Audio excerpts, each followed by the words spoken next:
Hello everyone, welcome to education community. I hope that you are doing fine and happy. साथियों, education community में आपका स्वागत है। देखिए, अभी हम इकोनॉमी के करंट अफेयर्स में हमने पहले मंथ वाइज 2 मंथ्स का कवर किया था।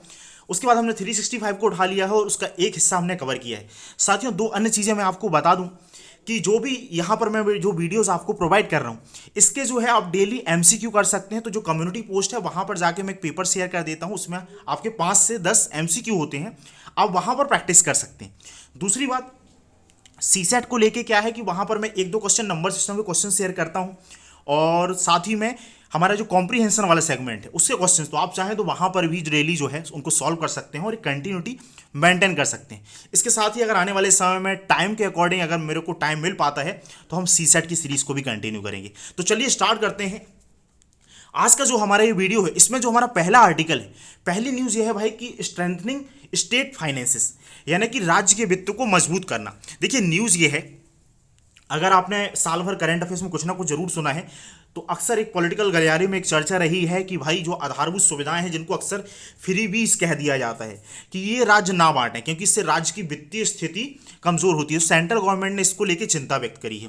तो यहाँ पर हमारे लिए साल भर चूंकि ये बीच में ये काफ़ी विवाद का मुद्दा भी रहा है, न्यूज़ का मुद्दा भी रहा है, तो हमको देखना ये इंपॉर्टेंट हो जाएगा प्रीलिम्स और मेंस के पॉइंट ऑफ व्यू से कि भाई स्टेट गवर्नमेंट की टैक्स की वसूल करने की क्या पावर है, सेंट्रल गवर्नमेंट की क्या पावर है, स्टेट गवर्नमेंट के नॉन टैक्स रेवेन्यू क्या है, सेंट्रल गवर्नमेंट के नॉन टैक्स रेवेन्यू क्या है, कॉन्स्टिट्यूशन में कौन कौन से प्रोविजंस किए गए हैं, और भी संबंधित जो कुछ भी रहा है हमको वो कवर करना पड़ेगा। तो कुछ जो इन्फॉर्मेशन है वो तो हमेशा आर्टिकल से कवर करेंगे, फिर आने वाले जो समय में और भी जो आर्टिकल्स होंगे हम वहाँ से भी चीज़ों को जो है कवर करते रहेंगे। तो देखिए, यहाँ पर बताया गया है, राज्य वित्त के बारे में बताया गया है कि जो भारतीय संविधान का अनुच्छेद 275 है, वो यहाँ पर पोस्ट डिवैल्यूशन रेवेन्यू डेफिसिट ग्रांट्स की बात करता है। यानी कि क्या होता है कि जो वित्त आयोग 200 संविधान के अनुच्छेद 280 के अकॉर्डिंग वित्त आयोग बनाया जाता है, तो वो जो रिकमेंडेशन होती है, इसको अकॉर्डिंग जो सेंट्रल गवर्नमेंट का जो भी टैक्स आता है उसका एक हिस्सा जो है सभी राज्यों के साथ साझा करना होता है। वो वर्तमान अभी 41% चल रहा, तो उतना पैसा निकाल के अलग अलग राज्यों को अलग अलग फॉर्मूला होता है, उसके अकॉर्डिंग दिया जाता है।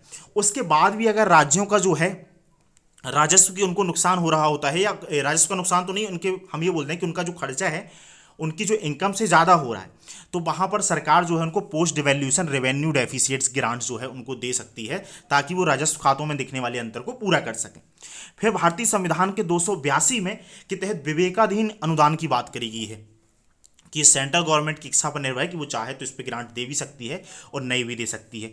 फिर वित्त आयोग अनुच्छेद 280 की सिफारिशों के आधार पर निवल विभाज्य पूल, मतलब उससे तो अंतरण दिया ही जाता है। तो ये कुछ कॉन्स्टिट्यूशनल चीज़ें जो हैं यहाँ पर बताई गई हैं। अगर यहाँ पर हमारे पास ये इन्फोग्राफिक दिया गया है, तो यहाँ पर जो राज्य सरकार के tax revenue non tax revenue की बात करी गई है।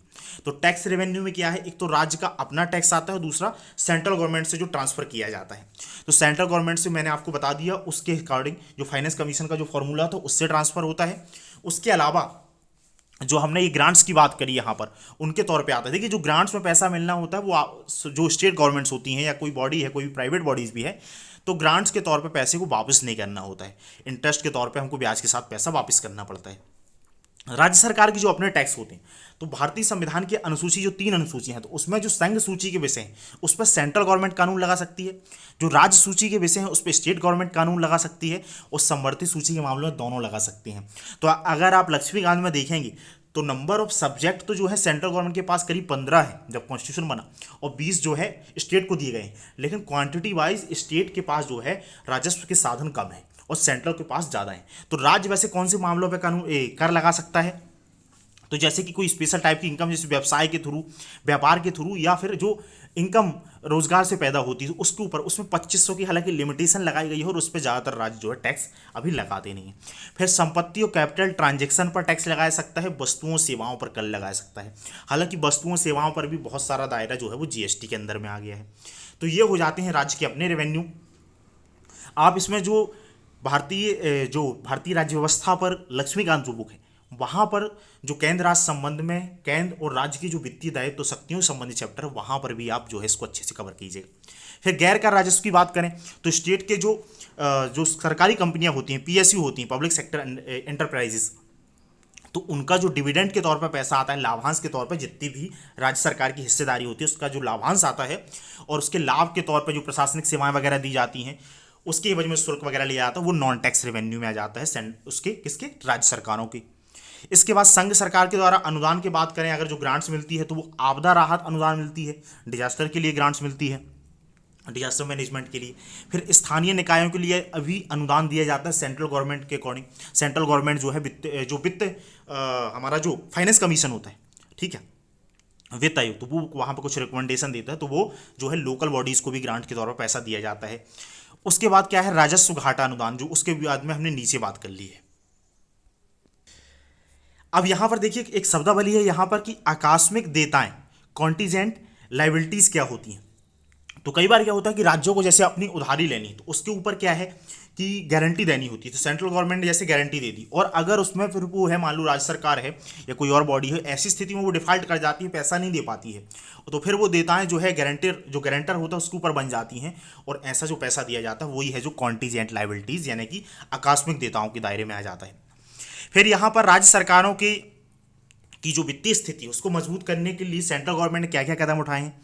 क्योंकि देखिए हमारे यहाँ पर क्या है, वैसे तो हमारे यहाँ पर राज्यों में और केंद्र यूनियन दोनों स्तर पर संघीय शासन प्रणाली है, और काफ़ी हद तक हम उसको बोलते हैं कि हमारे यहाँ पर फेडरलिज्म भी है। हालांकि फेडरल शब्द का संविधान में जिक्र नहीं किया गया है, तो वहाँ पर क्या है, कुछ मामलों में ये केंद्र की ड्यूटी बन जाती है कि वो यहाँ पर ऐसे व्यवस्था देखता रहे संविधान के अंतर्गत, ताकि जो है राज्य की वित्तीय व्यवस्था हो, चाहे राजनीतिक प्रशासनिक व्यवस्था हो, सुचारू रूप से चलती रहे।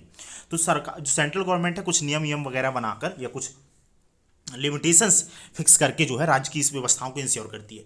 तो यहाँ पर क्या किया है, कुछ अगर सुदृढ़ता के बारे में बात करें राज्यों की सुदृढ़ता के लिए, तो उधार की सीमा में जो है एक प्रतिबंध लगाया गया है। जैसे कि पहले क्या था, 5% तक जो स्टेट जो है अपनी जो जीडीपी होती है, स्टेट की जीडीपी होती है, उसका 5% तक जो उधार ले सकते थे, उसको 3.5% कर दिया 2022-23 में। ऑफ बजट उधारियों में राज्यों को ऋण को शामिल किया गया। अब ये क्या है, जैसे क्या होता है, चाहे सेंट्रल गवर्नमेंट हो चाहे स्टेट गवर्नमेंट हो, जो भी ये बजट में क्या होता है, जब घाटा होता है, जितना पैसा मतलब आया और जितना पैसा खर्च किया, वो पैसे जो है पर्याप्त मात्रा में आ नहीं पाता है टैक्स के तौर पे, नॉन टैक्स के तौर पे जो भी आया, तो उधार लेना पड़ता है। तो ये उधार लेते हैं तो वो तो बजट में शामिल होता है, लेकिन कई बार क्या करता है, क्योंकि जैसे सरकारी कंपनी है, जैसे सेंट्रल गवर्नमेंट के मामले मान लो ओएनजीसी कोई कंपनी है, या फूड कॉर्पोरेशन ऑफ इंडिया है, या स्टेट की ऐसी कोई प्राइवेट कंपनी हो सकती है, तो ये क्या करे कि ये अपनी जरूरतों को पूरा करने के लिए घाटे के तौर पे ये पैसा उठाए, 5,000 करोड़ 10,000 करोड़, जितना भी पैसा उठाए, जितना भी उठाए, और उसको बजट में शामिल ना किया जाए। तो ऐसा शामिल ना किया जाए, ऐसा अक्सर सेंट्रल गवर्नमेंट के मामले में आपने अगर पहले सुना होगा तो ऐसा सुना होगा, तो इसको बोला गया है कि ऐसा जो पैसा उठाया जाता है उसको भी शामिल करना पड़ेगा उनको अपने राज्यों के बजट में, ताकि वो दिखाया सके, समग्र पिक्चर क्लियर हो कि हमको कितनी देयताएं हैं राज्यों के ऊपर। फिर वेज एंड मीन्स एडवांसेस की बात करी गई है। देखिए कई बार क्या होता है, चाहे राज्य की सरकार हो चाहे सेंट्रल की सरकार हो, इनके पास जो भी टैक्स आता है और इनको सैलरी वगैरह देनी होती है, तो इनकी भी क्या है, साल भर में अपनी फिक्स इनकम होती है जो आती रहती है, और उसके अकॉर्डिंग खर्चा करती हैं। लेकिन कई बार क्या होता है कि साल भर के भीतर 3-4 महीने में सरकार के पास फंड्स में कमी आ जाती है, तो सरकार क्या है, जो चाहे राज्य की सरकार हो केंद्र की सरकार हो, वो वेज एंड मीन्स एडवांसेस के तौर पर सेंट्रल गवर्नमेंट से आरबीआई से वो पैसा ले सकते हैं। तो पहले ये लिमिट थी 51,560 करोड़ रुपए, ये घटाकर 47 कर दी गई है, 47,000 समथिंग। तो ये तो हम लोग एग्जैक्ट डेटा याद नहीं रखना है, लेकिन अपने को ही पता होना चाहिए। फिर हम आगे बढ़ जाएं, यहाँ पर वही चीज़ बताई गई है कि आरबीआई के द्वारा सरकार को दी जाने वाली अस्थायी अग्रिम राशि, क्योंकि परमानेंट राशि नहीं है कि 2 साल 5 साल 6 साल के लिए दी गई है, ये ऐसी राशि है कि जो इनकम है और जो भुगतान करना है उसके बीच में कुछ मिसमैनेजमेंट आ गया, विसंगति आ गई है, तो उससे बचने के लिए कुछ समय की राहत के उपाय के तौर पे। फिर ओवरड्राफ्ट की फैसिलिटी है। ओवरड्राफ्ट की जो फैसिलिटी है, राज्यों की वित्तीय स्थिति को जो है सुदृढ़ रखने के लिए इसकी सीमा कोई 50 दिनों की थी पहले, ये अब 36 दिनों की कर दी गई है। पूंजीगत निवेश के लिए राज्यों को विशेष सहायता, हालांकि ये बोला गया है कि अगर कैपिटल इन्वेस्टमेंट करती हैं राज्य सरकारें तो उनको निवेश के लिए ये बोला गया है कि 50 वर्षों के लिए 1 लाख करोड़ रुपए का ब्याज मुक्त ऋण प्रदान किया जाना इस योजना के अंतर्गत। क्योंकि कैपिटल इन्वेस्टमेंट से क्या होता है, परिसंपत्तियों का वास्तव में सृजन होता है और वो लॉन्ग टर्म ग्रोथ के लिए सही होता है, तो ये उपाय किया गया है। फिर पहले जो सरकारें हैं, सरकारों को क्या किया गया है कि सुधार संबंधी यानी कि सेंट्रल गवर्नमेंट का जो मिशन है, विजन है, उसके अकॉर्डिंग जो है, अगर राज्य सरकारें जो हैं इन जो प्रावधानों को या ये जो पहले हैं इनको कंटिन्यू करती हैं, इनको कंटिन्यू या लागू करती हैं, क्रियान्वित करती हैं, तो उसमें क्या है 1% वो ज़्यादा उधार ले सकती हैं। तो कौन सी ऐसी पहले हैं, जैसे कि एक देश एक राशन कार्ड प्रणाली को लागू करना है, ईज ऑफ डूइंग बिजनेस संबंधी जो सुधारों को लागू करना है, शहरी स्थानीय निकाय हैं तो उनकी जन उपयोगी सुविधाओं में सुधार को लागू करने के लिए और विद्युत क्षेत्र में सुधार लागू करने के लिए। तो कुल मिला के अगर वो रिफॉर्म इनिशिएटिव से लेती हैं तो 1% ज़्यादा वो जो है वो उधार ले सकती हैं अपनी जीडीपी का। फिर अगर यहाँ पर देखिए राज्य वित्त की अगर खराब स्थिति रहती है उसके क्या क्या प्रभाव हो सकते हैं। तो भाई सबसे पहले तो बात यह है कि भाई राजस्व, राजकोषीय और प्राथमिक घाटा, कहने का मतलब कि हम आने वाले समय में इनको देखेंगे जब भी रिलेवेंट आएगा भी, चूंकि ये आर्टिकल नहीं तो बड़ा हो जाएगा, कि जो भी घाटे होते हैं तो वो बढ़ जाएंगे। दूसरी बात क्या होगी, राज्य के अगर ऋण या उधार में वृद्धि से राज्य के व्यय में भी कमी आती है, क्योंकि जितना ज़्यादा उधार बढ़ता जाएगा तो एक तरफ लिमिटेशन रहेगी, कम से कम खर्चा करना है। फिर कम आर्थिक समृद्धि और रोजगार सृजन, क्योंकि राज्य केंद्र से अधिक व्यय करते हैं, क्योंकि ये राज्यों का ज़्यादातर जो पैसा होता है ना ये रेवेन्यू टाइप का होता है कि सैलरी में देना है, सैलरी के तौर पर पैसा देना है, या जो स्कीम चल रही होनी के वेलफेयर के लिए पैसा देना, तो कैपिटल सृजन नहीं हो पाता। तो ये सब चीज़ें हैं। तो यहाँ पर कुछ और ऐसे ऐसी बातें जो है यहाँ इसी प्रकार से खराब व्यय पैटर्न के कारण संरचनात्मक असंतुलन जो हमने बात करी कि स्ट्रक्चरल प्रॉब्लम्स आ जाती है, कैपिटल इन्वेस्टमेंट वगैरह नहीं हो पाता है, या लॉन्ग टर्म विजन के साथ फिर वो काम नहीं कर पाते, क्योंकि उनका उद्देश्य होता है कि जैसे पैसा आया कैसे भी करके उसको जो है अभी ज़रूरतों के लिए ख़त्म किए, अभी ज़रूरतों के लिए दिया जाए, और चुनाव और इलेक्शन की वजह से ज़्यादातर ऐसा होता है। फिर इसके बाद क्या है, इससे राज्यों के बीच असमानताएं बढ़ती जाती हैं, फलतः केंद्र पर राजकोषीय दबाव बढ़ने लगता है। ये भी होता है कि जो राज्य जो हैं वो जो अच्छा प्रयास कर रहे हैं और जो राज्य नहीं कर रहे हैं तो इनके बीच में असमानताएं बढ़ती जाती हैं, और फिर केंद्र की जो ड्यूटीज हो जाती है कि वो बैलेंस ग्रोथ के लिए काम करे, तो फिर अल्टीमेट बर्डन केंद्र के ऊपर आता जाता है। तो ये सब बातें थी। अब देखिए ऊपर एक कीवर्ड आया था कि वेज एंड मीन्स एडवांसेस, यानी कि अर्थोपाय अग्रिम। तो ये क्या है, ये 1997 में स्टार्ट किया गया था और आरबीआई के अधिनियम 1934 के तहत आरबीआई केंद्र और राज्यों को अस्थायी अग्रिम के तौर पर पैसा दे सकती है। तो वो स्थिति हमने ऊपर बात कर ली है, भुगतान में और व्यय में कुछ असंतुलन आ जाता है, जितना इनकम आई और जितना हमको पैसा देना है उसके बीच में अगर साल भर शॉर्ट टर्म में, मीडियम में 2 3 4 6 महीने के लिए ऐसा आ गया तो 3 महीने के भीतर इसको चुका सकता है ये जो पैसा लिया जाता है तो स्थिति में। और उसमें जो ब्याज लिया जाता है वो मौजूदा जो रेपो रेट है उस दर पर आरबीआई बैंकों को अल्पकालीन उधार धन देता है। फिर इसको क्या है कि राजकोषीय, और ये जो डब्ल्यूएमओ के तौर पर जो पैसा लिया जाता है वो एफआरबीएम एक्ट के अंतर्गत नहीं आता है। अब ये एफआरबीएम के ऊपर आगे का आर्टिकल आने वाला तो हम उसी में डिटेल से करेंगे इसको, तो उसके तहत उसका हिस्सा नहीं है, क्योंकि जो है एफआरबीएम में वो पैसा आता है जो लॉन्ग टर्म के लिए लिया जाता है, या इसकी उधारी 1 साल से बड़ी होती लेकिन इसको तो साल भर के भीतर ही चुका दिया जाता है, इसलिए शामिल नहीं होता। फिर जो डब्ल्यूएमए के 2 प्रकार के क्लासिफिकेशन होते हैं, एक होता है सामान्य डब्ल्यूएमए, समान ways and means advances, general ways and means advances, और दूसरा है विशेष वेज एंड मीन्स एडवांसेस। जो ये विशेष वाला है तो ये विशेष आहरण सुविधा एसडीएफ जो होता है, स्टेट डेवलपमेंट फैसिलिटी, राज्य द्वारा धारित सरकारी प्रतिभूतियों की जमानत कोलेटरल के विरुद्ध प्रदान की जाती है। तो पहले सिस्टम ऐसा हुआ कि भाई डब्ल्यूएमए, हालांकि इसमें कुछ अलग लाइन लिखी गई है तो समानता पहले इसके थ्रू पैसा मिल जाएगा, और अगर उससे भी पूर्ति नहीं हो पाती है तो फिर एसडीएफ जो फैसिलिटी है या जिसको हम स्पेशल डब्ल्यूएमई बोल सकते हैं, उसमें सरकारी प्रतिभूतियां जो अपनी गारंटी के तौर पर रखनी पड़ेंगी राज्यों को और फिर पैसा मिलेगा। इसमें जो पैसा मिलता है फिर एसडीएफ को कोलेटरल लग के तो वो 1% रेपो रेट से कम में मिलता है। फिर यहाँ पर क्या है, डब्ल्यूएमओ के अलावा राज्यों को जो है ओवरड्राफ्ट सुविधा भी प्रदान की जाती है। हालांकि यह सुविधा तब प्राप्त होती है जब किसी राज्य की वित्तीय जरूरत उसकी एसडीएफ और डब्ल्यूएमए सीमा से अधिक हो जाती है। फिर डब्ल्यूएमओ के माध्यम से प्राप्त की जा सकने वाली निधियों के लिए राज्यवार सीमा निर्धारित की गई है, अलग अलग राज्यों के लिए अलग अलग सीमा निर्धारित की है। ये राज्य के कुल व्यय का और राजस्व घाटा और राजकोषीय स्थिति ऐसे कारकों को देखकर ही पैसा दिया जाता है, कितना पैसा पर्टिकुलर राज्य को दिया जा सकता है। फिर डब्ल्यूएमओ की जो सीमाएं हैं वो सरकार और आरबीआई मिलकर जो है फिक्स करती है। तो बस इन चीज़ों का आप ध्यान रखिएगा, क्वेश्चन बन सकता है यहाँ पर। फिर नेक्स्ट हम आगे बढ़ें तो जो नेक्स्ट न्यूज़ आइटम हमारे सामने है वो यहाँ पर एफआरबीएम एक्ट से संबंधित है। भाई न्यूज़ ये है कि सेंट्रल गवर्नमेंट ने बोला है कि राज्यों के स्वामित्व वाले जो कि उपक्रम है, यानी कि जो भी कंपनियां वगैरह हैं, स्पेशल पर्पस व्हीकल्स हैं या एजेंसियां हैं, इसके द्वारा अगर कोई पैसा लिया जाता है तो वो एफआरबीएम सीमा के दायरे में आएंगे। अब हमारे लिए सबसे इंपॉर्टेंट पहले हो जाता है कि हम एफआरबीएम एक्ट के बारे में देखें। देखिए सेंट्रल गवर्नमेंट, जैसा कि हम देखते हैं कि सेंट्रल गवर्नमेंट कैसे खर्चा करती है, कि सरकार के पास जो भी पैसा आया टैक्स से या नॉन टैक्स रेवेन्यू के तौर पे और जो भी सरकार ने पैसा खर्च किया वही कहलाई जाती है बजट की स्थिति। अब इससे क्या होता है, कई बार ऐसी स्थिति हो जाती है और अक्सर ऐसा रहता है डेवलपिंग कंट्रीज़ में कि जितना हमको खर्चा करना है और जितना आ रहा है, जितना हमको इनकम हो रही है, खर्चा हमेशा उससे ज़्यादा होता है, क्योंकि एक्सपेक्टेशन एस्पायरेशंस ज़्यादा होती हैं डेवलपिंग इकोनॉमीज़ की। और सरकार की ये लाइबिलिटी भी हो जाती है एक प्रकार से, या सरकार इस तरीके से योजना में काम करती है, वो पारिवारिक योजना के हिसाब से सरकार काम नहीं करती। सरकार अपने पहले व्यय के अनुरूप देखती है। हम जैसे पारिवारिक हैं तो हम अपनी इनकम के हिसाब से चीज़ों को व्यवस्थित करना चाहते हैं, लेकिन सरकार अपने व्यय के अकॉर्डिंग देखती है कि हमारी एस्पायरेशंस क्या है कंट्रीज़ के लिए, उसके अकॉर्डिंग पैसे की व्यवस्था करती है। तो मान लो टैक्स वगैरह से जो पैसा लिया आ गया, नहीं आ पाया, और जितना भी आया तो कुछ कम पड़ गया, उसके लिए उधार लेना पड़ेगा। लेकिन ये उधार इस सीमा तक हो कि कहीं ऐसी स्थिति न जाए कि हमारी स्थिति श्रीलंका या पाकिस्तान जैसी हो जाए, खाने के लाले पड़ जाए। तो उसके लिए हमारे यहाँ पर 2003 में लाया गया था राजकोषीय उत्तरदायित्व और बजट प्रबंधन अधिनियम, यानी कि FRBM एक्ट 2003। जिसका उद्देश्य क्या था? वित्तीय अनुशासन स्थापित करना, जो मैंने बात करी, और भारत की राजकोषीय प्रबंधन प्रणाली में पारदर्शिता लाना।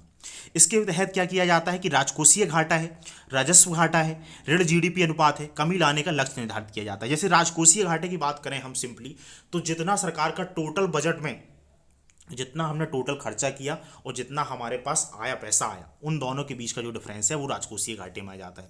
राजस्व घाटे की बात करें तो राजस्व के तौर पर सरकार को जो बजट होता है उसमें एक होता है रेवेन्यू पार्ट और दूसरा होता है कैपिटल पार्ट। तो रेवेन्यू के तौर पे से जो पैसा आया और रेवेन्यू के तौर पे हमने जो पैसा खर्च किया, इसका जो अंतर होता है वो हो जाता है राजस्व घाटा। फिर ऋण टू GDP अनुपात, की हमारी GDP का साइज जितना है उसके अनुसार में हम कितना पैसा लेते हैं, तो इन चीज़ों को कंट्रोल किया जाता है इस एक्ट के माध्यम से।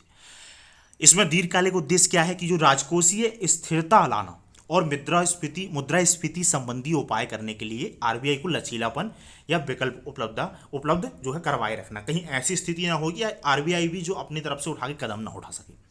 फिर इसमें क्या है, सभी राज्यों ने भी अपने स्वयं के FRBM अधिनियम लागू किए हैं, ना केवल ये सेंट्रल में आया हुआ है, ताकि जो है राज्यों की स्थिति, वित्तीय स्थिति भी सुदृढ़ बनी रहे। फिर FRBM अधिनियम जो लाया गया, तो इससे क्या करना होता है कि जो जब भी राज्य की सरकार हो या सेंट्रल की गवर्नमेंट हो, जब बजट आते हैं, बजट का जो संविधान में जिक्र नहीं किया गया है, बजट शब्द का नहीं जिक्र किया गया है, उसके लिए हम आर्टिकल 112 में एनुअल फाइनेंशियल स्टेटमेंट का यूज़ करते हैं।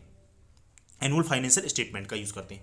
तो जब वो प्रस्तुत किया जाता है तो हम देखते हैं वित्त विधेयक, विनियोग विधेयक इत्यादि भी रखे जाते हैं बजट के साथ। तो उसी के साथ ये डॉक्यूमेंट्स भी रखने होते हैं, राजकोषीय नीतिगत रणनीति वक्तव्य। और UPSC ने इसके ऊपर क्वेश्चन ही पूछा है, मैक्रो इकोनॉमिक फ्रेमवर्क वक्तव्य, मध्यम अवधि के राजकोषीय नीति वक्तव्य और मध्यम अवधि व्यय फ्रेमवर्क। तो ये चार चीज़ें भी हमको साथ में रखनी पड़ती हैं।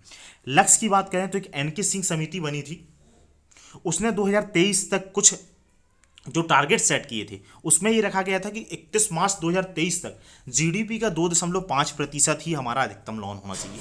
फिर अगर हम राजस्व घाटे की बात करें तो 31 मार्च 2023 तक GDP का 0.8% का टारगेट रखा गया है। जो टोटल ऋण लिया जाएगा,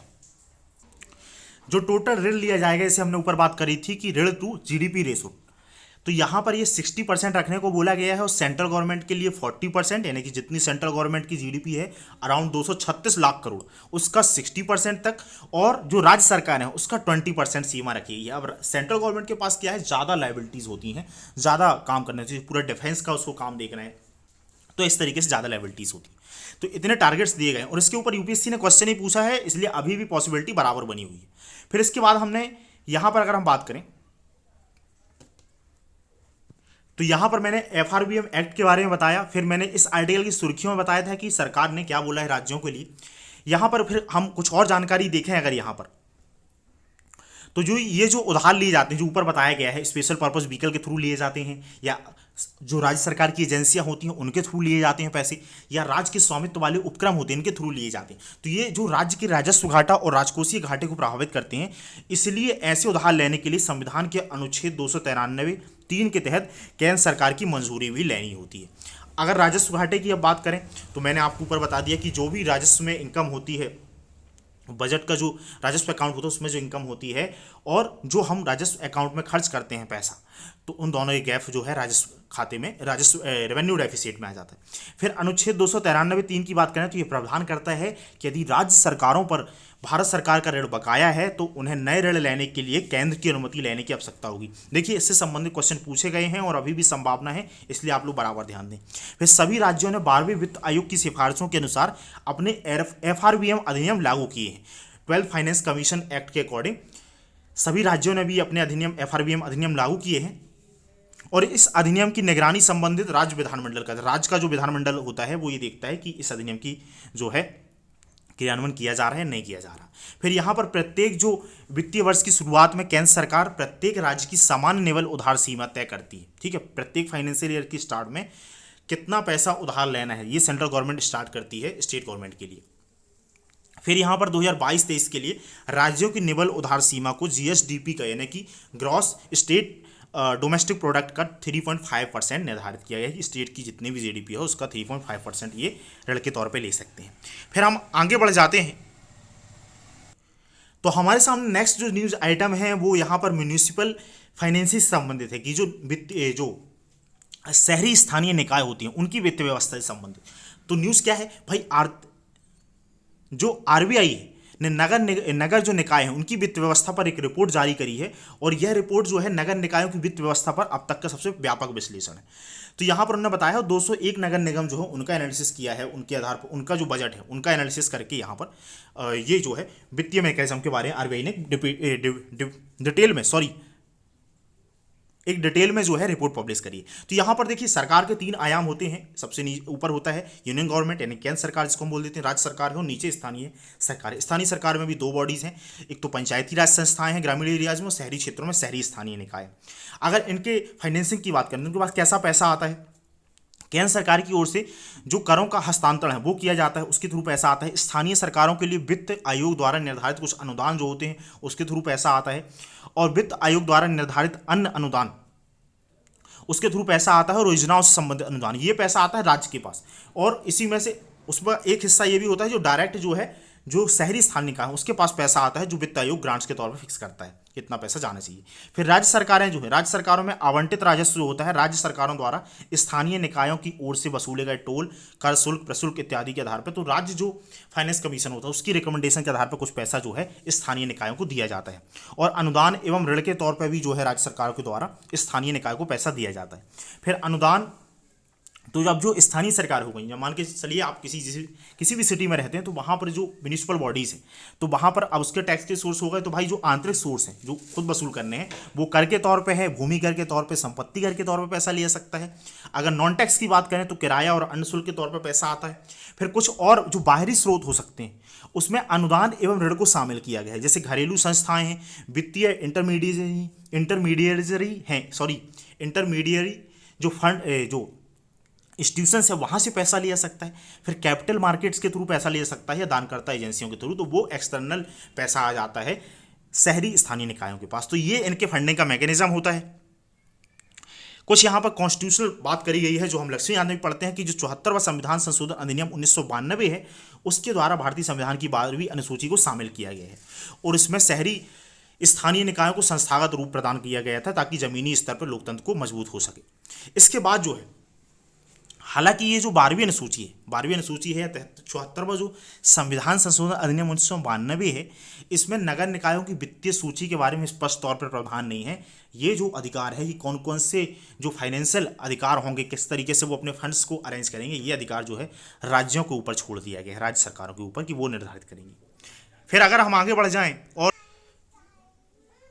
फिर नेक्स्ट जो न्यूज़ आइटम हमारे सामने है वो यहाँ पर वस्तु और सेवा कर से संबंधित है। हालांकि जीएसटी संबंधित हमने पहले भी जो है हमारा मंथली जो वीडियो था उसमें हमने डिस्कस किया था, लेकिन यहाँ पर कुछ और एक्स्ट्रा जानकारी इसलिए हम यहाँ पर भी डिस्कस कर लेते हैं। तो देखिए, जो जीएसटी के बारे में मैंने पहले भी आपको बताया है, ये वस्तुओं सेवाओं पर एक खपत पर एक व्यापक बहुस्तरीय और गंतव्य आधारित टैक्स है।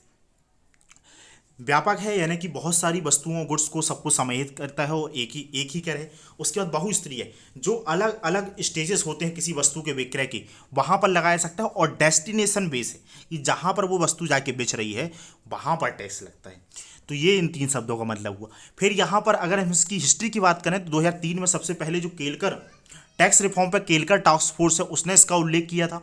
संविधान का भारतीय संविधान में जो 101वां संशोधन लाया गया था, अनुच्छेद जो संविधान संशोधन अधिनियम 2016, उसके तहत इसको इम्प्लीमेंट किया गया। फिर मूल्यवर्धन के प्रत्येक बिंदु पर लगता है, जैसे कि हमने मान लो गन्ने से शक्कर बनाई तो वहाँ से मान लो हमने प्रोडक्शन किया और वहाँ से हमने कुछ बेचा तो थोक में बेचा, फिर वहाँ से जाके तो वहाँ पर जो वैल्यू एडिशन हुआ वो पैसा वहाँ पर टैक्स लगेगा। फिर वहाँ से अगर वो किसी बड़े व्यापारी के पास जाती है, थोक व्यापारी के पास, और वहाँ पर वो डायरेक्ट शक्कर खरीद के वहाँ पर पैकेजिंग वगैरह करता है, कुछ वैल्यू एडिशन करता है, तो वो वहाँ पर जो वैल्यू एडिशन हो उसके ऊपर टैक्स लगेगा। फिर अगर किसी तीसरी पार्टी के पास जाता है, वो ब्रांडिंग वगैरह करता है और लग्जीरियस इस तरीके से मतलब उसको मार्केट में ले जाता है कि उसकी वैल्यू और बढ़ जाती है, तो वहाँ पर जो वैल्यू एडिशन हुआ उसके ऊपर टैक्स लगेगा। और आखिरी में आके जो भी पूरा ये टैक्स जो ट्रांसफर होता जाएगा, तो जो कस्टमर खरीदेगा उसके ऊपर ट्रांसफर होगा। तो एक प्रकार से ये अलग अलग जो वैल्यू एडिशन हो रहा वहाँ पर टैक्स लगता है। पहले क्या होता था कि जो टैक्स के ऊपर भी टैक्स लग जाता था जब वेट वाली व्यवस्था थी, तो फिर इसलिए इसको लाया गया। अब इसमें 3 घटक शामिल हैं। इसके जो अलग अलग घटक हैं वो है केंद्रीय जीएसटी, इसको सीजीएसटी के तौर पे जाना जाता है, राज्य जीएसटी एसजीएसटी के तौर पे इसे हम जाना जाता है, और यूटी जीएसटी जिसको केंद्र शासित प्रदेश के लिए जीएसटी यानी कि यूटी जीएसटी है, और एक है एकीकृत जीएसटी आईजीएसटी। जैसे 2 राज्यों के बीच में है तो उसमें आईजीएसटी लग गया, तो फिर अलग अलग राज्यों का हिस्सा क्लियर हो जाएगा, और सीजीएसटी में सेंट्रल गवर्नमेंट का हिस्सा। तो ये हो गया। इसके बाद अगर हम कुछ और कानूनी प्रावधानों की बात करें, ये जो संविधान संशोधन अधिनियम लाया गया था 101वां संविधान संशोधन अधिनियम 2016, तो इसमें कुछ और चीजें जो ऐड करी गई। देखिए यहाँ पर अनुच्छेद 246A है, ये यहाँ पर संसद और प्रत्येक राज्य के लिए विधानमंडल को संघ या उक्त राज्य द्वारा आरोपित वस्तु एवं सेवा कर के संबंध में कानून बनाने की शक्ति प्रदान करता है। फिर यहाँ पर कुछ ऐसे टैक्स हैं जो जीएसटी में शामिल हो गए हैं, तो हमको देखना इंपॉर्टेंट हो जाता है। यूपीएससी ने मेंस में भी क्वेश्चन पूछा है, प्रीलिम्स में भी पूछा है, आगे भी पूछे जाने की संभावना है कि राज्यों के जो कर हैं, जैसे कि राज्यों का जो वेट टैक्स होता था, बिक्री कर होता था, मनोरंजन कर यानी कि एंटरटेनमेंट टैक्स है, विलासिता कर है, लॉटरी सट्टेबाजी या जुआ पर जो टैक्स है, चुंगी कर है या खरीद पर जो कर है, तो इन टैक्सों को जीएसटी में शामिल कर लिया गया और ये राज्यों के कर खत्म हो गए हैं। फिर केंद्र के कर की बात करें तो केंद्रीय उत्पाद शुल्क है, अतिरिक्त उत्पाद शुल्क है, अतिरिक्त सीमा शुल्क है, सीमा शुल्क पर विशेष अतिरिक्त शुल्क है, सेवा कर है, औषधीय और प्रसाधन सामग्री के तहत लगाया गया उत्पाद शुल्क है। इन दोनों को इनको सबको समाप्त करके जीएसटी बना दिया गया है। फिर कुछ ऐसे टैक्स हैं राज्यों की जो अभी भी जीएसटी के दायरे से बाहर हैं, तो ऐसे कौन कौन से हैं, जैसे शराब पर लगने वाली जो एक्साइज ड्यूटी उत्पादन शुल्क है वो इससे बाहर है, स्टाम्प कर जो है और संपत्ति कर वो इससे बाहर है, जो इलेक्ट्रिसिटी होती है उस पर विद्युत शुल्क को इससे बाहर रखा गया है, मूलभूत सीमा शुल्क को भी बाहर रखा गया है। इसके अलावा पेट्रोलियम है, क्रूड ऑयल है, डीजल है, पेट्रोल है, और एविएशन टर्बाइन फ्यूल है और प्राकृतिक गैस है, उनको भी जीएसटी के दायरे से बाहर रखा गया है। हालांकि जीएसटी काउंसिल है वो डिसाइड कर सकती है इनको कब शामिल किया जाए नहीं किया जाए। फिर आगे बढ़ जाएं तो यहाँ पर जीएसटी काउंसिल के बारे में है। देखिए यहाँ पर एक जीएसटी काउंसिल बनाई गई थी इस अधिनियम के संशोधन के माध्यम से, ताकि ये समय समय पर निर्धारित करेगी कि जीएसटी के रेट्स क्या होने चाहिए। तो उसके लिए 6, 12, 18, 28 ऐसे 4 रेट्स पे अभी काम चलता है, और कुछ जो है उसके ऊपर एक्स्ट्रा ड्यूटीज और एक्स्ट्रा सेस और सरचार्ज भी लगाया सकता है अलग अलग टाइप की वस्तुओं के ऊपर। तो यहाँ पर ये जो परिषद है इसकी स्थापना संविधान के अनुच्छेद 279A के तहत की गई है, यानी कि एक कॉन्स्टिट्यूशनल एक बॉडी बन जाती है। फिर यहाँ पर इसमें जो मतों का भारांश है वो जीएसटी परिषद में प्रत्येक भीतर राज्यों का असमान प्रतिनिधित्व है। देखिए टोटल जो सेंटर और राज्य का जो वोटिंग पावर है, तो वहाँ पर सेंट्रल की पावर तो 1/3 है और राज्यों की 2/3, लेकिन जो अलग अलग राज्य हैं उनका प्रतिनिधित्व का लेवल अलग अलग है 2/3 में। सदस्यों की अगर हम बात करें इस बॉडीज की, तो केंद्रीय वित्त मंत्री इसके अध्यक्ष होते हैं, केंद्रीय वित्त राज्य मंत्री वित्त जो है रेवेन्यू और फाइनेंस के प्रभारी इसके सदस्य होते हैं, और प्रत्येक राज्य द्वारा नामित राज्य का वित्त या कराधान के प्रभारी मंत्री इसके एक सदस्य होते हैं। फिर आईजीएसटी को केंद्र लागू करता है। इसके बाद वसूले गए कर को संबंधित राज्यों के बीच में विभाजित कर दिया जाता है। 2 राज्यों के बीच में अगर मान लो कोई वस्तु एक राज्य से बनी हो दूसरे राज्य में गई हो वहाँ पर भी सी, तो इसके ऊपर जो टैक्स लिया जाएगा तो उसमें सेंट्रल और स्टेट का वो है उसको विभाजित कर दिया जाएगा। अगर वो उस वाले पर्टिकुलर टैक्स में उस वस्तु पर सेंट्रल गवर्नमेंट का टैक्स ही बनता है तो वो सेंट्रल गवर्नमेंट को भी उसका शेयर दिया जाएगा। फिर यहाँ पर कुछ कीवर्ड्स हैं जिनके ऊपर क्वेश्चन की बनने की संभावना बन जाती है। देखिए जो अक्सर न्यूज़ में भी रहते हैं जीएसटी संबंध में आजकल, एक तो यहाँ पर बात की गई है सिन गुड्स की, दूसरा है सर्कुलर ट्रेडिंग और तीसरा है इनपुट टैक्स क्रेडिट। तो सिन गुड्स की अगर हम बात करें तो इसमें ऐसी वस्तुएं शामिल होती हैं, नाम ही से पता चल रहा सिन गुड्स एक प्रकार की पापी वस्तुएं कह सकते हैं हम। तो इसमें ऐसी वस्तुएं शामिल होती हैं कुछ सामाजिक रूप से हानिकारक मानी जाती हैं, जैसे एक प्रकार से सिगरेट वगैरह स्मोकिंग के लिए या ऐसे और भी हानिकारक उत्पाद हैं। तो ये सिन गुड्स आती हैं, उनके ऊपर 28% जीएसटी लगता है और उसके ऊपर अलग से भी सेस वगैरह भी लगाया सकता है, और सेंट्रल गवर्नमेंट हर साल इसके ऊपर बढ़ा भी देती है। जैसे स्मोकिंग वगैरह के लिए जो चीज़ें आती हैं प्रोडक्ट या और भी इस टाइप के नुकसानदायक प्रोडक्ट। फिर सर्कुलर ट्रेडिंग क्या कहलाती है, जैसे मैं आपको एक सिंपल सा एग्जांपल दूं तो सर्कुलर ट्रेडिंग और इनपुट टैक्स क्रेडिट इन दोनों को चीज़ें आपको समझ में आ जाएंगी। तो इसमें होता क्या है, मान के चलिए कि कोई जिले लेवल की कंपनी है, किसी मेट्रोपॉलिटन सिटी या किसी एक ठीक ठाक पॉपुलेशन वाले जिले की कंपनी है आरबीएस प्राइवेट लिमिटेड। अब वहाँ से उसने कोई सामान जो है लोकल के एक व्यापारी है, हम बोल सकते हैं मन्नूलाल ट्रेडर्स, कोई लोकल स्थानीय ट्रेडर्स हैं, उनका नाम है मन्नूलाल ट्रेडर्स। तो वो क्या करते हैं कि मान लो वो वहाँ से शक्कर खरीद के लाते हैं। अब शक्कर खरीद के लाते हैं तो मान के चलो कि वहाँ से उन्होंने थोक में शक्कर खरीदी है 40 रुपये किलो के हिसाब से, और उन्होंने 100 किलो शक्कर खरीदी तो 4000 रुपये की शक्कर खरीदी। अब वहाँ पर उनने सपोज दैट उसके ऊपर 20% जो है टैक्स लगा लिया है, तो उनने 20% टैक्स लगाया तो 800 रुपये और टैक्स के बन जाते हैं। इस तरीके से कुछ लोकल वाले व्यापारी ने लेके आया, फिर वहाँ पर उसने जो बेचा, यहाँ पर जो बेचा उसने फाइनली यहाँ पर लाके जो फाइनल प्रोडक्ट ग्राहक को बेचा। मैं एक सिंपल एग्जांपल दे रहा हूँ दो लोगों का, हालांकि ये प्रक्रिया वास्तव में थोड़ी सी और जटिल होती है। तो यहाँ पर जो सेठ मन्नू लाल है, तो इनने क्या किया, यहाँ पर इनने 50 रुपये किलो के हिसाब से शक्कर बेची, तो इनने कितने में बेची फिर मान लो 5000 रुपये किलो में, और इनने भी 20% टैक्स के साथ, तो इनने टोटल पैसे की जो शक्कर बेची विद टैक्स वो इनने यहाँ पर 5000 रुपये की बेची 100 किलो शक्कर, और उसके ऊपर 20% टैक्स लिया, तो ये लेंगे कितना 6000 रुपये। तो जब ये ऊपर पैसे दे के आए थे तो यहाँ पर उनने 800 रुपये टैक्स दिया था 20% के तौर पे, और नीचे जो है फिर से जो है तो जो 800 रुपये इनने टैक्स दिया गया है, तो मान लो उसने पार्टी ने भर दिया वो 800 रुपये टैक्स भर दिया, जो ऊपर वाली जो आरवीएस प्राइवेट लिमिटेड कंपनी थी उसने 800 रुपये टैक्स के तौर पे सेंट्रल गवर्नमेंट को जमा करवा दी, और नीचे की जो कंपनी है ये यहाँ पर जो है 5000 रुपये का वैल्यू एडिशन, मान लो 5000 रुपये की टोटल शक्कर बेची वैल्यू एडिशन करके या जिस भी तरीके से, और फिर इनने 1000 रुपये का जो है 5000 रुपये, तो अब जो टैक्स लगेगा नीचे वाले व्यापारी को जो देना होगा वो 5000 रुपये नहीं लगेगा, जो वैल्यू एडिशन हुआ है 1000 रुपये का, 1000 के ऊपर 20% टैक्स लगेगा, यानी कि इसको ये जो सबसे नीचे वाला व्यापारी, क्योंकि 20% तो इसने ऑलरेडी ऊपर दे चुका है, तो जो 4000 के ऊपर था, अब यहाँ पर 1000 का जो वैल्यू एडिशन हुआ है उसमें 20% है, 200 रुपये और टैक्स जमा करवाना हुआ।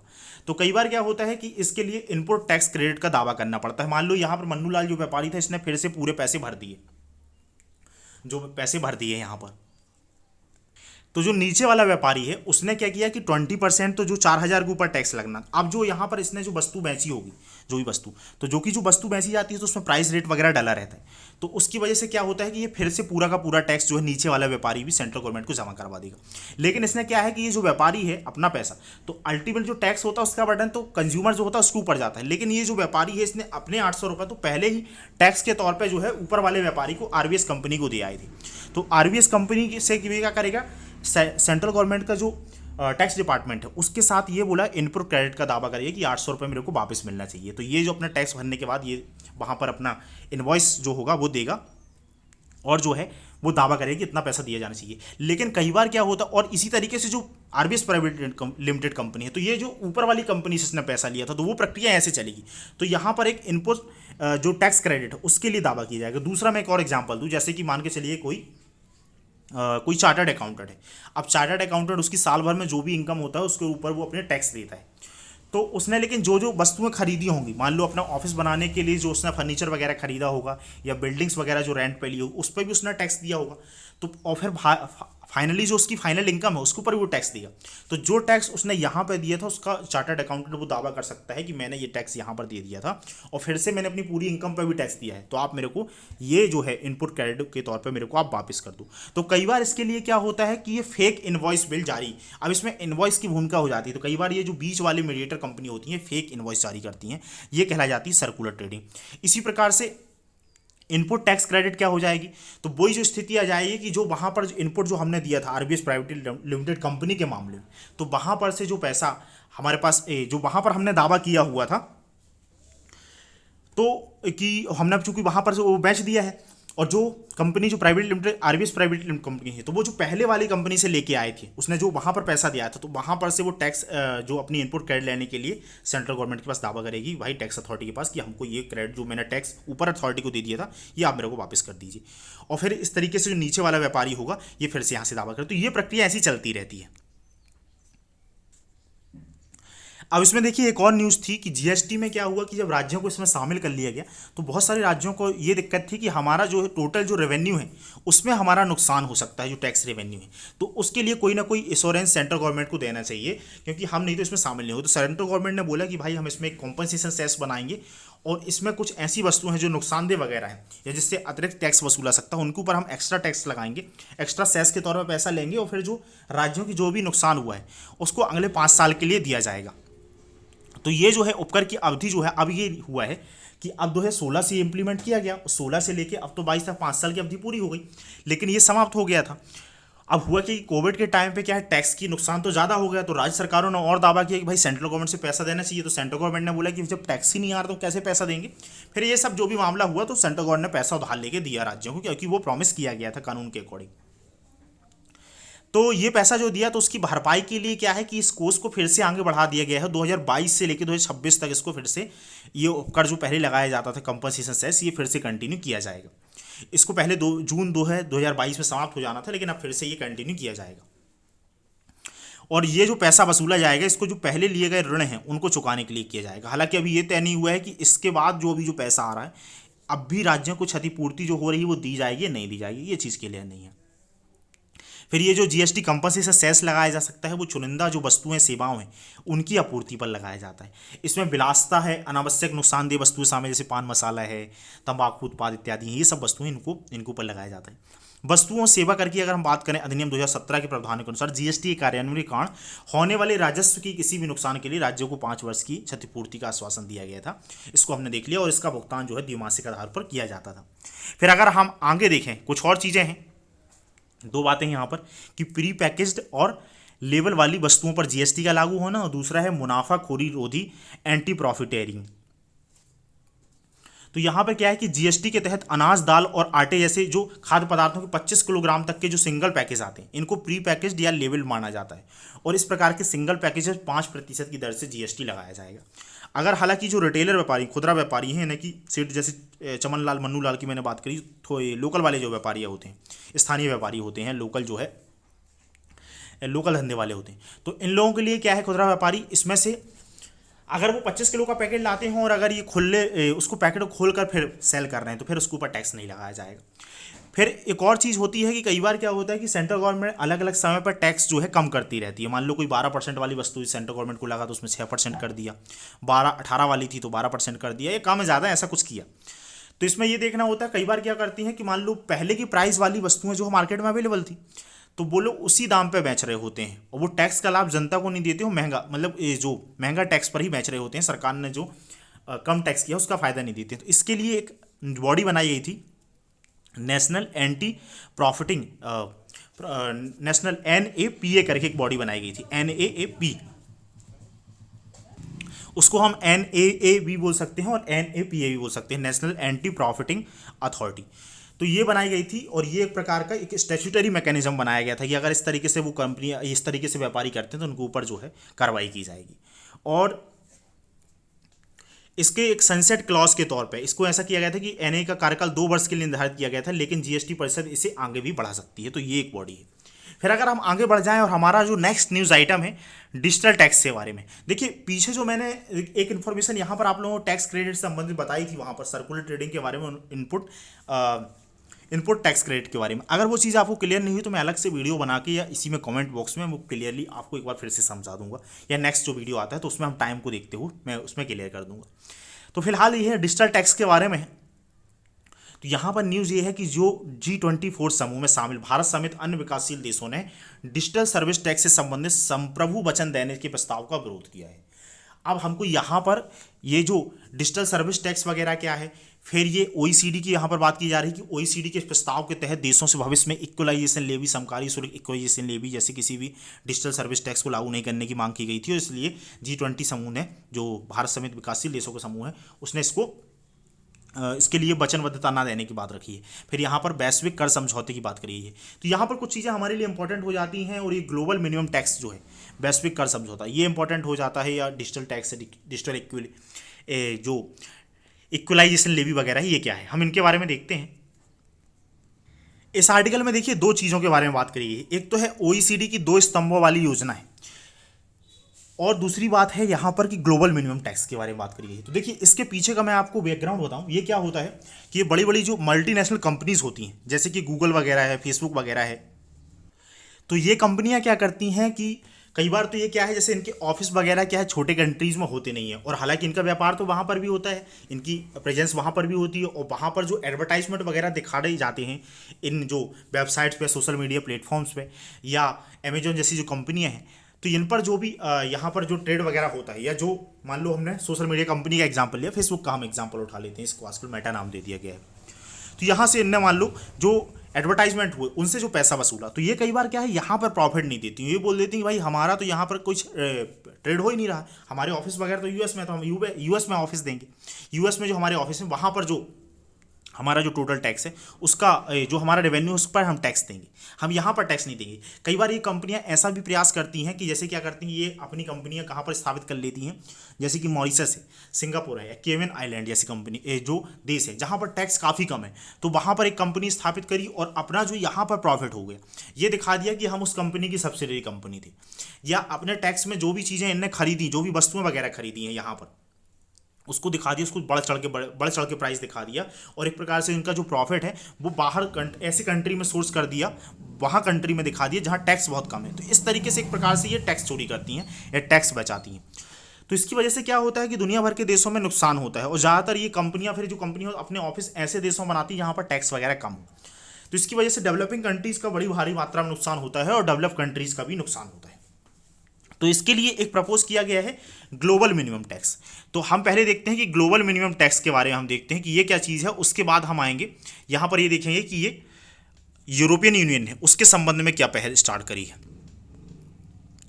तो देखिए अमेरिका की ओर से एक प्रस्ताव आया था G20 में, जो G20 ऑर्गेनाइजेशन है, अगर ये ऑर्गेनाइजेशन संबंधी कोई भी इन्फॉर्मेशन आपको डाउट है तो आप जाके जो है हमारी IR वाली सीरीज दे सकते हैं।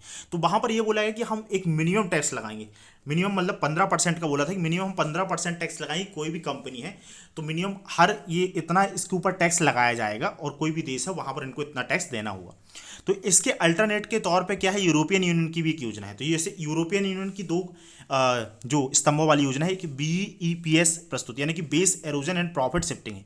ये बहुराष्ट्रीय कंपनी के द्वारा प्रयोग किए जाने वाले टैक्स प्लानिंग, साधारण भाषाओं में कर चोरी संबंधी रणनीतियों को संदर्भित करता है। इसके तहत कंपनियां कर नियमों में व्याप्त कमियों और अस्पष्टता का फायदा उठाती हैं। तो जो मैंने आपको बात बताई कि ये कंपनियां प्रॉफिट शिफ्टिंग कर देती हैं, यानी बेस एरोजन, बेस को यहाँ पर छोटा दिखा दिया, एक प्रकार से उसका एरोजन करके दिखा दिया यहाँ पर कि भाई हमारा प्रॉफिट ही कम हुआ है, और प्रॉफिट को शिफ्ट कर दिया दूसरी कंपनी में। तो एक ये समस्या रहती है।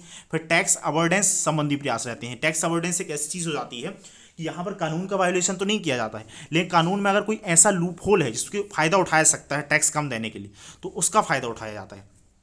तो उसके लिए ये 2 पिलर स्कीम जो है OECD के द्वारा सुझाई गई है। पहले पिलर में क्या स्कीम, पहले पिलर में उन्होंने क्या बताया कि जो कर अधिकारों का पुनर्वितरण, की जो रीएलोकेशन ऑफ टैक्सिंग की बात की है कि 20 बिलियन यूरो से अधिक टर्नओवर तथा 10% अधिक से अधिक लाभ कमाने वाली जो कंपनी, करीब 100 बड़ी बहुराष्ट्रीय कंपनियों पर यह लागू होगा।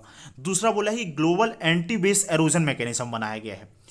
Global anti base halogen mechanism बनाया गया है कि ये जो base halogen and profit shifting होता है तो उसका वो ना हो, उसके लिए मैकेनिज्म बनाया गया है। इसमें बोला गया है कि ये वर्ष 2023 से वैश्विक स्तर पर 750 मिलियन यूरो से अधिक की राजस्व वाली बड़ी मल्टीनेशनल जो इंटरप्राइजेस हैं उन पर 15% का न्यूनतम वैश्विक निगम कर जो है निर्धारित करता है। तो ये दो चीज़ों की बात करता है। तो इसके बारे में चीज़ें आपको क्लियर हो गई हैं। फिर यहाँ पर जो मैंने आप लोगों को अभी ग्लोबल मिनिमम टैक्स के बारे में बताया गया था, तो इसमें G20 के बारे में मैंने अभी जिक्र किया था। G20 और OECD दोनों के द्वारा ग्लोबल मिनिमम टैक्स में सहमति व्यक्त कर दी गई है, और इसको बोला गया है ग्लोबल मिनिमम टैक्स या ग्लोबल मिनिमम कॉर्पोरेट टैक्स की बात करी गई है। ठीक है। और जो GMCTR है वस्तुतः BEPS के समावेशी फ्रेमवर्क का ही हिस्सा है। ग्लोबल मिनिमम टैक्स का उद्देश्य क्या है, तो भाई ये बहुराष्ट्रीय जो कंपनियां हैं टैक्स 7 देशों अपने मुनाफे को दिखाने के लिए, कम करों का भुगतान ना करें उसको रोकने के लिए, और जिस देश में कंपनी अपनी आर्थिक उपस्थिति से वे लाभ कमाती हैं उस देश में उन्हें कर का भुगतान करने के लिए बाध्य करना है। ये इस पूरी योजना और पहल का उद्देश्य है।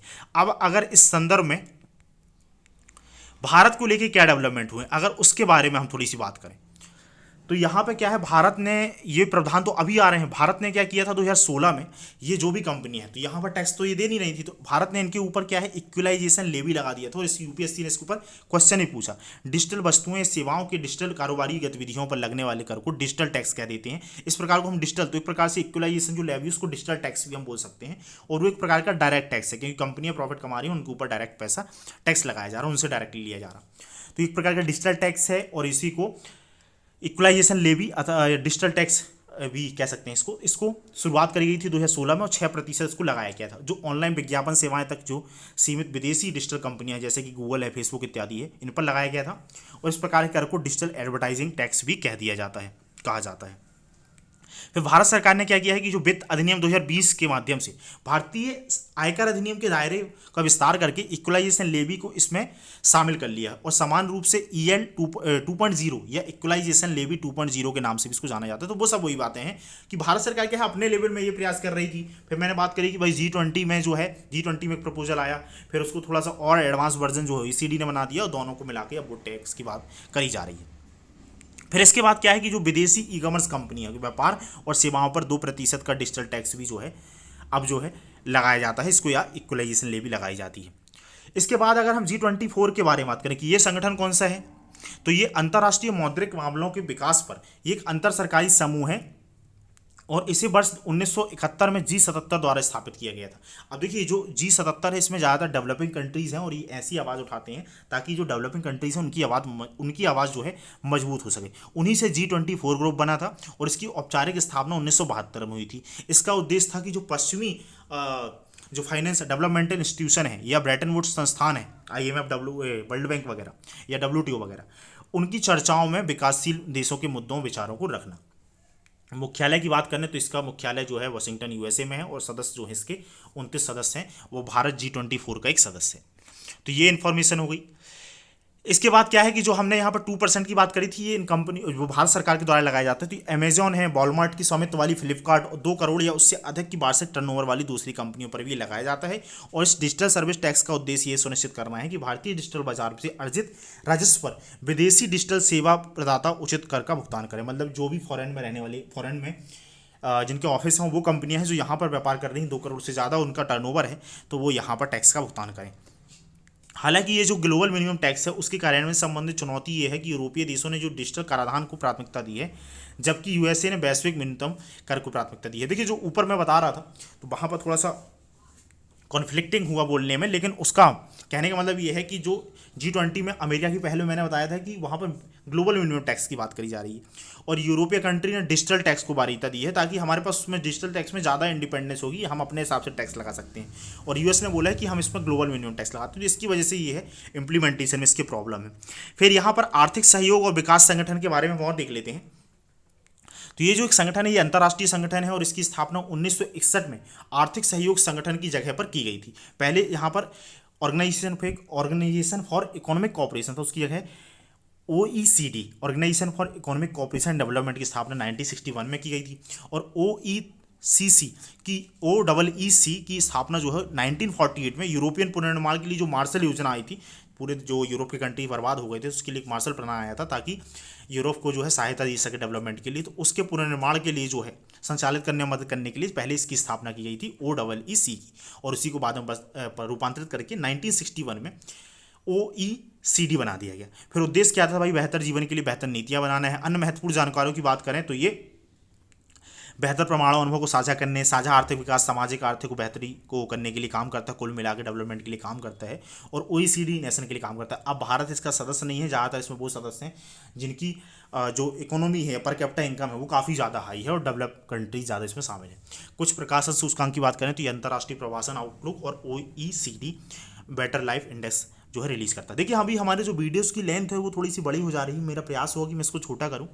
अब यहाँ पर करने के लिए इन्फॉर्मेशन तो काफ़ी सारी और भी है हमारे पास और इस तरीके से वीडियो के कारण कई बार हमारी क्या होती है कि हमारी जो स्पीड है वो भी कम है, लेकिन हमारा प्रयास होगा कि इसकी लेंथ जो है वो हम छोटी करें और फिर इसकी जो हमारी स्पीड है कंप्लीट करने की इनको जल्दी से बढ़ाया जाए।